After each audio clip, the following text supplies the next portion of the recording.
All right, it's time for more Robby Gordon.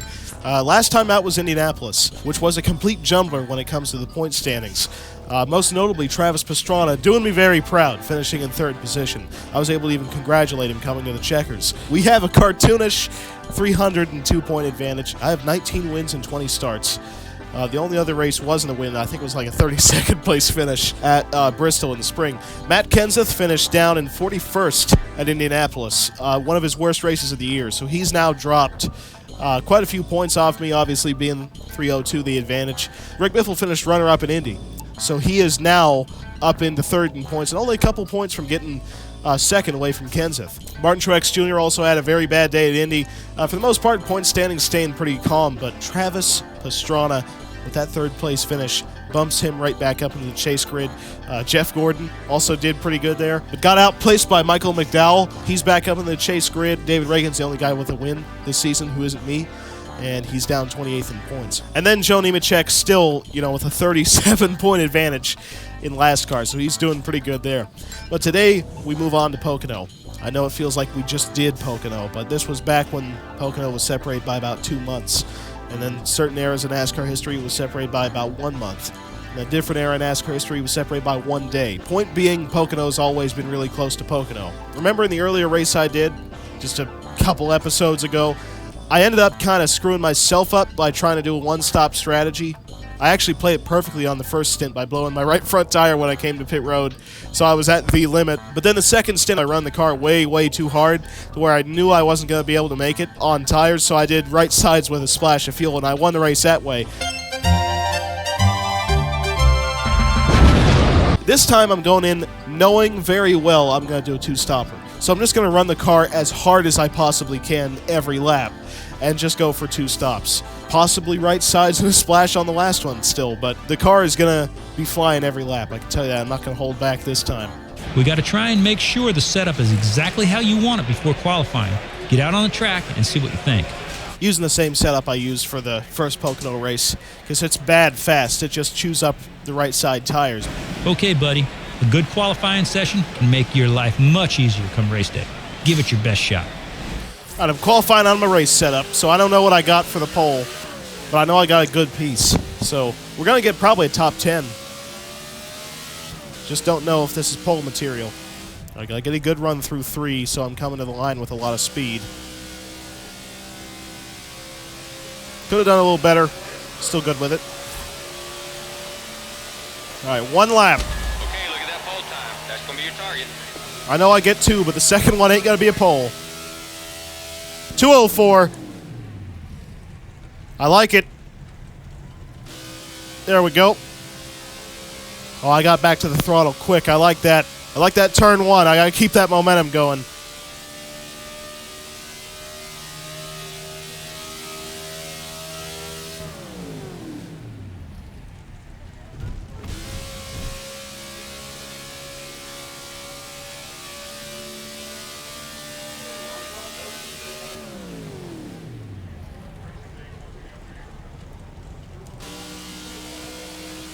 All right, here we come.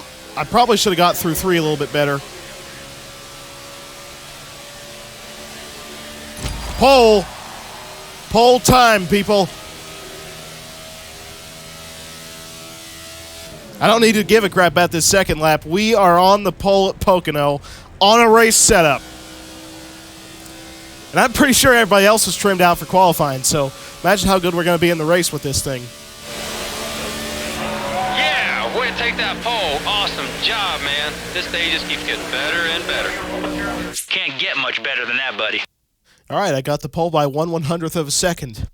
I don't care how close it was. I still beat you. Jimmy Johnson rolling off second. Then Harvick, Earnhardt, Matt Kenseth up in 6th. Martin Truex Jr. in 9th. So we're kind of back to normalcy, at least a little bit, compared to at least what the finishing results were at Indy. Carl Edwards is in 16th. Travis outqualified him. That is important. David Reagan, all the way down 27th. And then last is Michael McDowell, about 3 seconds off my pole time. And Joe Nemechek, second to last. So he's still doing pretty good when it comes to not being very good. Go out there and have some fun today. Hi, everyone. Mike Joy and Darrell Waltrip welcoming you to today's coverage of the Pennsylvania 400. 3 different length straightaways, 3 different radius turns. Which one do you set up for, Darrell? Mike, most of the guys like to set up for turn 3. If you can get off of turn 3, where does that lead you to? It leads you to the start-finish line, and you want to get there first. Turn 3, that's the critical spot. The 3 unique turns were patterned after popular IndyCar tracks when Pocono was built. Turn 1, Indianapolis. Turn 2, Trenton. And Turn 3, the Milwaukee Mine. They're all different.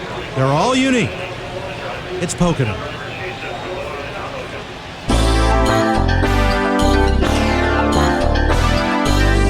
Starting inside, which I don't like. Boogity, boogity, boogity. Let's go racing on the tricky triangle, boys and girls. All right, buddy, this is a big day. Cutting up. Time to shine. Drive hard, but don't be too aggressive. Want that outside, and the game's lagging again. Want that outside because I know they're going to bog down. As evident by how far back JJ just went. And now Dale Jr. second. All right, so this is the first lap, which we are now done with. And there's guys going really, really wide off turn 3 right there. But the advantage after the first lap is 8 tenths. Still the fastest car out there. Come on, man. Make it count. You see, Mike Joy, that corner right there, this is modeled after Trenton. Okay? Let's get the facts right for the fans who may or may not know. So turn 1's Trenton. Turn 2 right here, and you can tell just by how quick of a corner this is, no double apexing. This right here is Indy. And then turn 3 was right. That's based off of the Milwaukee Mile. So Mike was right about the corners and the tracks, just had them all in the wrong order. Right there's a long, sweeping Milwaukee Mile. And I'm actually setting a really, really fast lap. 50:41. That was better than my pole speed. 2:04. And remember, this is when Pocono was pretty freshly repaved, and combine that with the fact that the Cup cars used to be insanely fast with 850 horsepower, you got a recipe for big speeds. First Pocono race, I wanted to do 20-lap stints to turn this into a one-stopper. But this race, I'm going to do like 15 laps, pit for 4 tires, 15 more laps, probably pit for right sides, and then be done with it. So I'm going to kind of go full send every lap because tire wear is bad with this setup. Walt. I always seem to find it. I still set a sub 51 second lap. That's a cool part. I keep looking over here to make sure that the audio settings are right. There's a certain level of paranoia that continually makes me think that I have it screwed up somehow. Now, if you notice, we're 6 laps in. Right side tires are really getting abused right now, I can tell you that. I'd like to make it 15 laps, though, like I said, before I have to pit. So I might back off the wear just a little bit. Whoa. De-wedge the car a little bit on that curb. 2:05, I think that's the fastest I've been on the front stretch because I'm not in a draft. Now, if I was in the draft, I could hit over 210. I think I actually did that in the, I guess you could call it spring race. Look at the disparity from left to right side tires.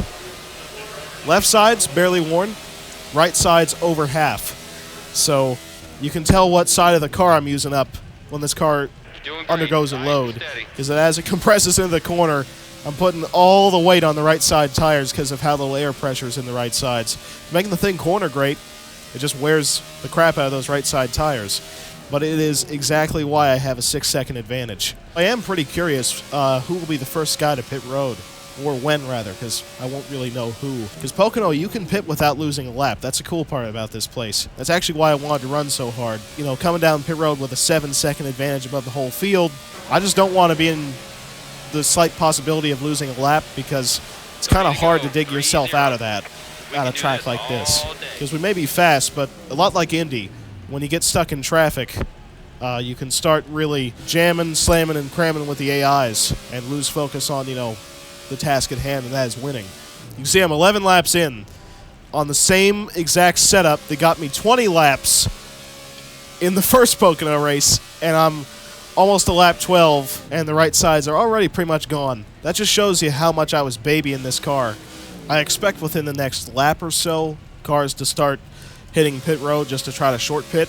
Because the funny thing is, I'm wearing out the tires a lot more than they would, but they still pit around the same time as I would. That's the weird part. I've talked before about how conservative the AIs are, but they always pit early. Yeah, I'm definitely going to be able to get out to lap 15 on this, because the plan is 15 and 30 as my pitting laps, and even though I don't have much tire left, the right front's going to at least get me to the end of 15. People pitting. Tail end, people pitting, lap 13. So that opens up the window. You can't stay out there on those tires any longer. Yep, I was in this exact circumstance for the spring race. I know what I'm doing Use that clean air. when it comes to tires. I know how to really exercise those limits. Dale Jr. pitting. So Kyle Busch now to second. I wonder if I can do lap 15. It's kind of a game of chicken to see like how far you can make it on a set of tires. But I want to try doing lap 15 on this. If you want to stay in this race, we need to get some new tires. Yeah, I agree. But I'm going to try to extend this strategy by one more lap, just like how I did for the spring race. I know it's risky, Okay, man, the crew chief wants you on but camera on this lap, buddy. but yeah, we're going to pit this lap. MTJ held second for about 1 second, and then Boyer took it, so that's his MWR teammate. Again, we're in the same position as we were in the spring race. Do you see any tire left on that tire indicator, whatever you want to call it? I don't. So let's see if it blows in 2. No. Will it blow in 3? Will it blow when I try to get to pit road? Probably. Here we go, turn 3. Can we make it? The tire's Yep, blowing, you won't that out. actually scared me. Flat tire, flat tire. Very nice. I know exactly what I'm doing Your when it tire's comes to pitting at completely Pocono. shredded. We need to switch it out before you can go back out. I've mastered this crap. You want to go with 4 tires? All right, Truex is now the leader because he stayed out. So obviously they can make it farther than me, and that's because I wasn't maybe in the car at all, except for those like last 2 laps just to extend the strategy. Awesome job, guys. Great teamwork. And we're in third. Great, buddy. That pit stop's going to make all the difference. Merging. And there we go. MTJ's in the pits. Josh Wise is actually second. That's pretty cool. I think he's pitting as well. And Dale Jr. cycles out about 3 seconds behind me. Now we get to run it hard again. That's the fun part. And graze them walls. You got to make sure to trim down those right side aerodynamics, okay? You got to narrow the car up. All right, so now that's going to be second, and then we pass Truex for first. There it is.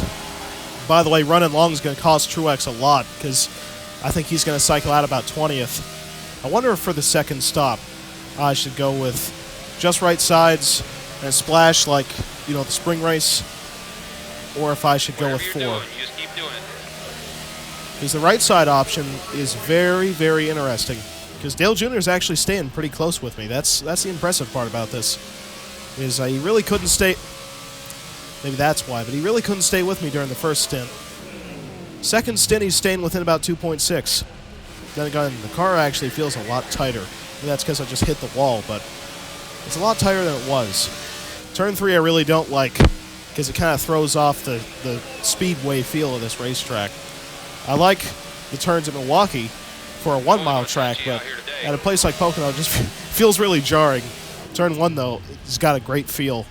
Even though, you know, it's based off Trenton. Reminds me a lot of, you know, like Kentucky and places like that. Like 1.5 miles and conventional stock car ovals is what I'm trying to say. Even though in Trenton itself was shaped like a bean and had a right-hand corner on it. Yeah, car's really tight now. Very tight in comparison to what it was the first stint. Funny thing is, I actually didn't adjust on it any. I might have just adjusted it by hitting the wall. But Dale is about 2 seconds away. So, more legitimate race on our hands than what we had at Indy. I can at least say that. Well, that's one way to earn your stripes. Oh, yeah. 1.9 is the margin. So we're staying kind of even at about 2 seconds with Dale right now. Although I do have to say that catching's one thing, passing's another. Okay, this 07 car gets real wide when you try to pass it. Yeah, the fact that Dale is catching me pretty much means I'm going to do a 2-tire stop for all the track position that it's going to give me, because left side tires are not that important at this place, as you can tell by that. right there, they're not wearing. So I don't really need another set. Yeah, Dale's closed it down to about 1 second now. Like I said, though, he's going to have a real hard time passing. All right, there's already cars pitting, by the way. So they're really starting to get close. making the strategy happen early. And Dale's closed it down to within 1 second. He's really getting through one good, which is what is actually kind of surprising me, because that was the corner I was getting really good through. Car's tight, though. I think you can tell that. Right sides and a splash is the plan. Okay, let's use that clean I'm also air. going to have to Keep digging. repair damage, because this thing is not cornering very good at all. Stay up top. Yeah, Dale, you're going to have a real tough time making this pass happen, bud.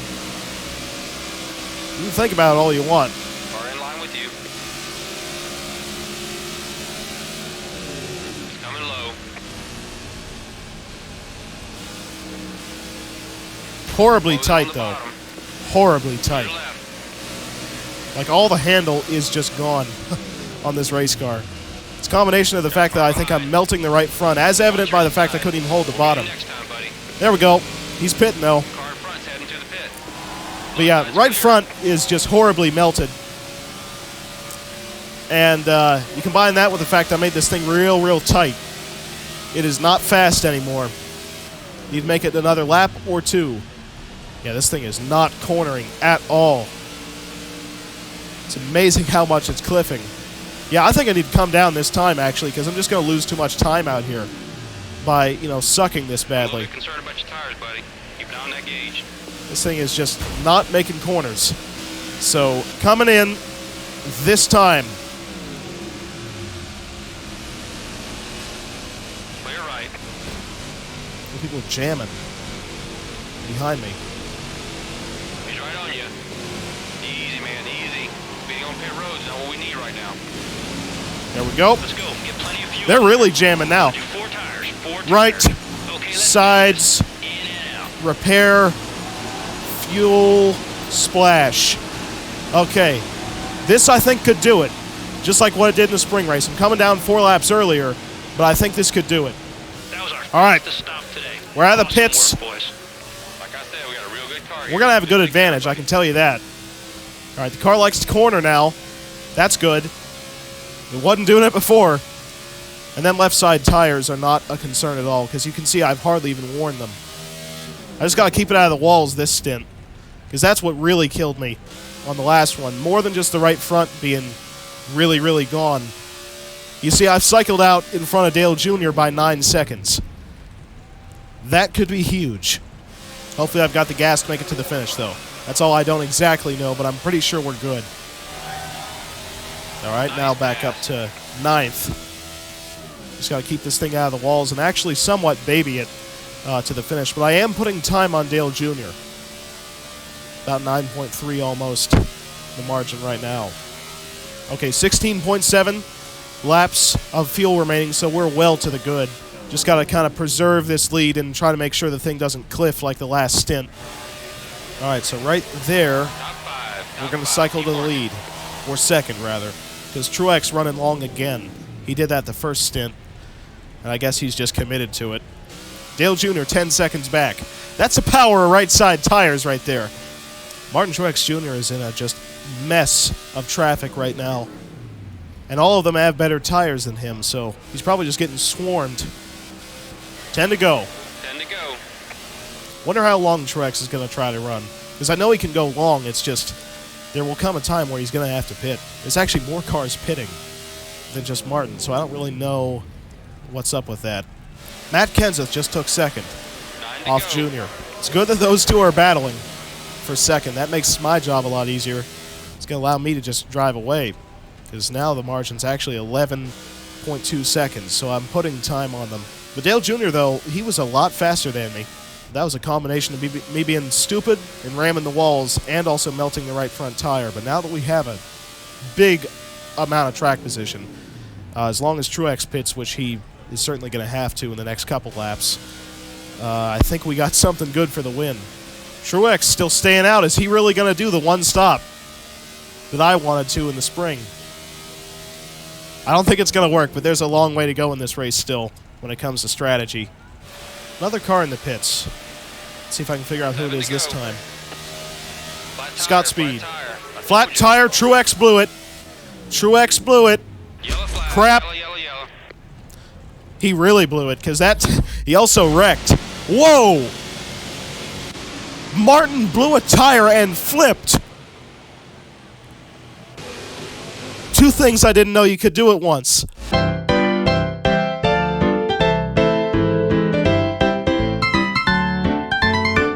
the wall. Yep, pitting.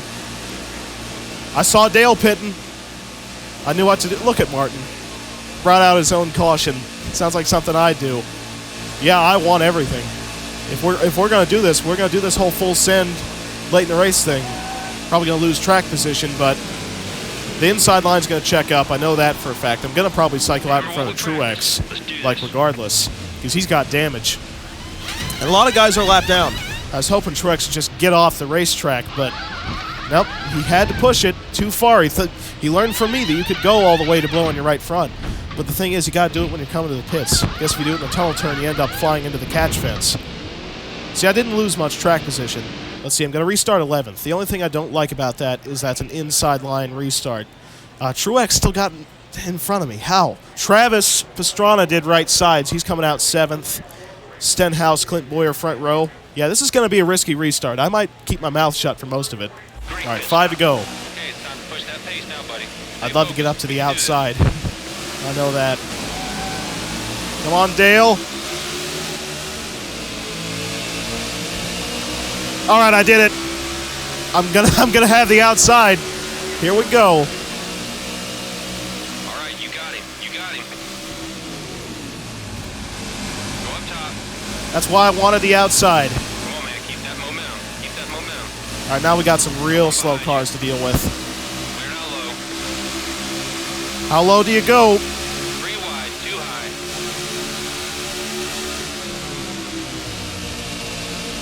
Wow, I did that without wrecking. You don't need to block. Wow. With you. Okay, didn't think I could do that.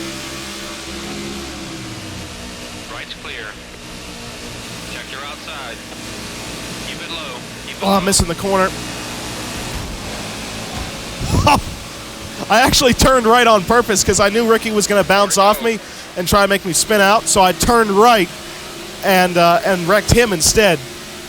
All right, Clint Boyer, the only thing for me to another Pocono win. Look at that bottom line checkup. Everybody back there, keep it together. I don't need another yellow. Oh, yeah, how you like that for momentum?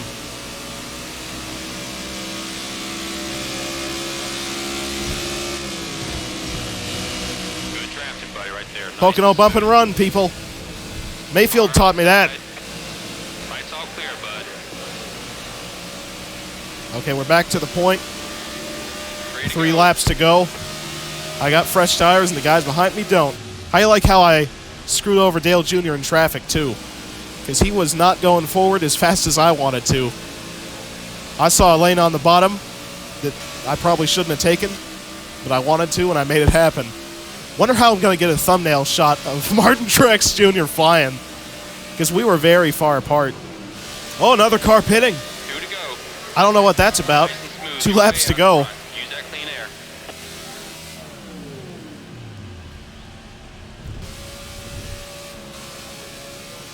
Oh, yeah. That was a perfect tunnel turn, actually.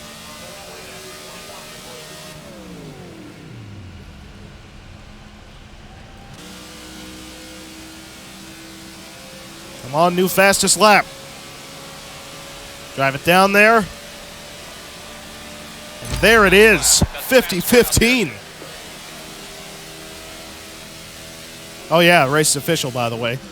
Forgot to even mention that. I was too caught up in the lap. Who is this? Somebody stupid? It's Ricky. Probably because I walled him. Clear left side. All right, I got a 3.5 second advantage above Clint Boyer. Dale Jr. didn't go anywhere on that restart, by the way. I really think I confused him with my double 3 wide pass in the tunnel turn, which was unprecedented. Anyway, here we come. Another win and a double dose of Pocono victories. There you go. Yes, yes, yes. You We got him. again. We beat him by strategy again. Buddy. We're going to let you buy dinner tonight. Still blew a tire in this race. I got that in. Now, will it take me 8 minutes this time around to blow the engine? On you for that one, man. I hope not.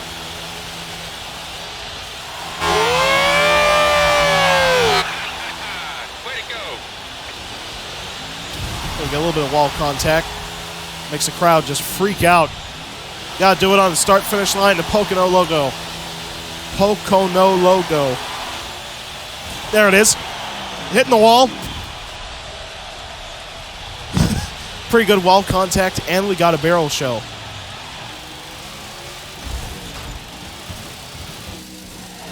Whoa. De-wedged it. Way to go. All right, so that was the full Polish victory lap. Now I gotta hit something, but what? Gotta go for like an overcorrect, right? And do this. Whoa, there it was. That one, man. I straightened it out using the barrel, and I got a perfect shot into the wall. That was perfect. But anyway, that's another win at Pocono.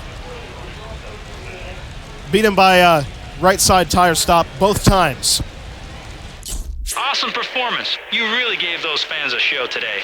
All right, and let's just realize that my fastest lap was set on lap 39, which was the penultimate lap of the race. So I was really pushing it on that last stint because, you know, I got fresh tires. Clinton Boyer ended up second without taking tires on that last caution, which was actually pretty smart on his part. Dale Jr., 7th. Not very good after being as fast as he was, but how you like it? Travis Pastrana, 8th. Highest finishing Roush car. That is incredible. Greg Biffle also up here. I don't see Kenseth or Truex. Truex, after flipping and blowing a tire out of the lead, still got 14th. Matt Kenseth, 21st. He is falling on his face these last few races, but especially Carl Edwards, 27th. Travis Pastrana, 8th. So Travis is really looking good for a chase spot, believe it or not, because we're running out of races. David Reagan, by the way, 29th. That's not very good for the wild card deal. Joe Nemechek, 35th. Dead last was Scott Speed. I guess the whole Ricky Stenhouse thing might have been my fault. I'm on a mission to see if I can catch Martin Truex Jr. flipping in progress. Let's see how long this actually takes. Alright, and as you can see, we can finally view race cars, including also a good shot of Joe Nemechek. Is that a car that didn't load, or is that just Michael McDowell? No, it's McDowell. At a good distance, though, I don't think any of the textures show up. Oh, it's in progress, but it's not the flip. Trying to figure out what would be the easiest way to even get there. You see, instead of blowing up the front of the car taking a long time, it's just going to take, you know, the next couple of years to figure out if you can get a good shot of Truex mid-flip. There it is. Majestic. Coming out of the great Pocono fog. The magnum opus of this facility. Race leader Martin Truex Jr.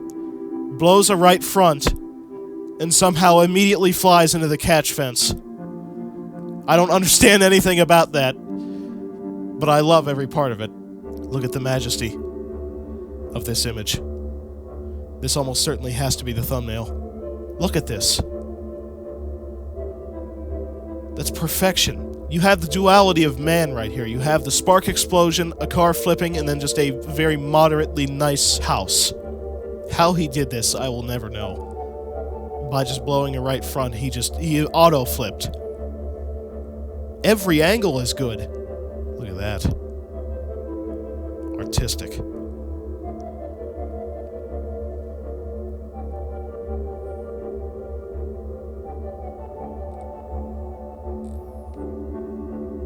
Oh, do a flip.